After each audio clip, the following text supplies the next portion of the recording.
बच्चू कडू आपल्यासोबत आहेत. बच्चू कडूजी, काय सांगाल? एकूणच आपण तिसऱ्या आघाडीची भूमिका घेणार असल्याची माहिती मिळते, काय सांगाल त्यामध्ये?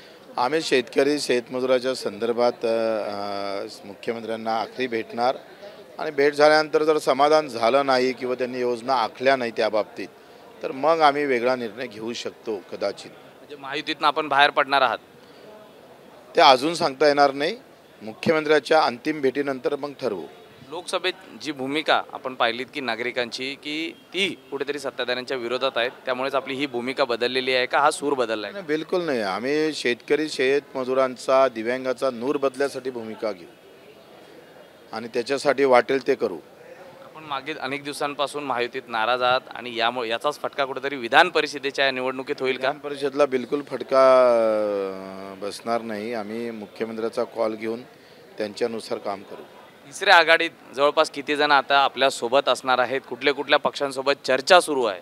आमचं म्हणणं असं आहे का मुद्दे पहिले एकत्रित झाले पाहिजे. कोण एकत्र येतो याच्यापेक्षा मुद्द्यावर एकत्र होणं गरजेचं आहे आणि मुद्दे हे शेतकऱ्यांच्या, मजुरांच्या आणि दिव्यांगाच्या संदर्भात जर याबाबत जर सगळे एकत्र बसत असेल तर मग आम्ही तो निर्णय घेऊ शकतो. हे सरकार योजना आणतंय, घोषणा करतंय, 5,500 कोटी रुपये जाहिरातीवर खर्च करतंय, मात्र प्रत्यक्षात शेतकऱ्याच्या हातात काही नाही आहे. बच्चू कडू या संदर्भात कधी उपस्थित करणार आहेत मुद्दा? आमचं विधान परिषद सभामध्ये आता मी बोलणारच आहो की तुम्ही योजना नवीन आणल्यापेक्षा शेतीमालाला भाव का देत नाही, दुधाचे भाव दर का वाढवले नाही, तुमचं भेसळयुक्त दूध का थांबत नाही, अजूनही अपंगांचे पैसे, दिव्यांग बांधवाचे पैसे 3-3 महिने भेटत नाही, ठिंबक तुषार योजनेचे पैसे वर्ष भेटत नाही.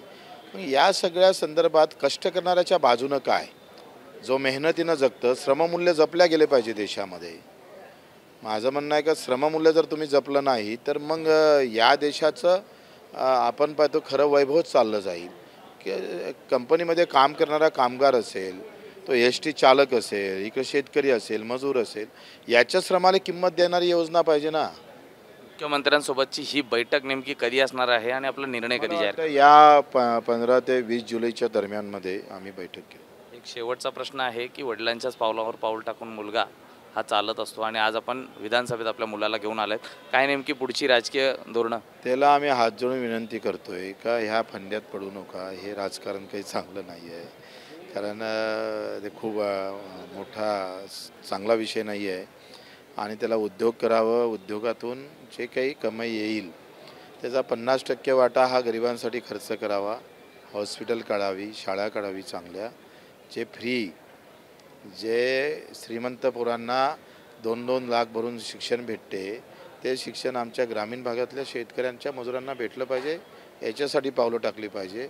पण साधी ग्रामपंचायतची निवडणूक लढू नये अशी विनंती आहे. एकच शेवटचा प्रश्न, एकीकडे आपण मुख्यमंत्र्यांसोबत बोलणार आहेत, मात्र तिसऱ्या आघाडीसोबतची चर्चा ही कायम सुरू राहणार का?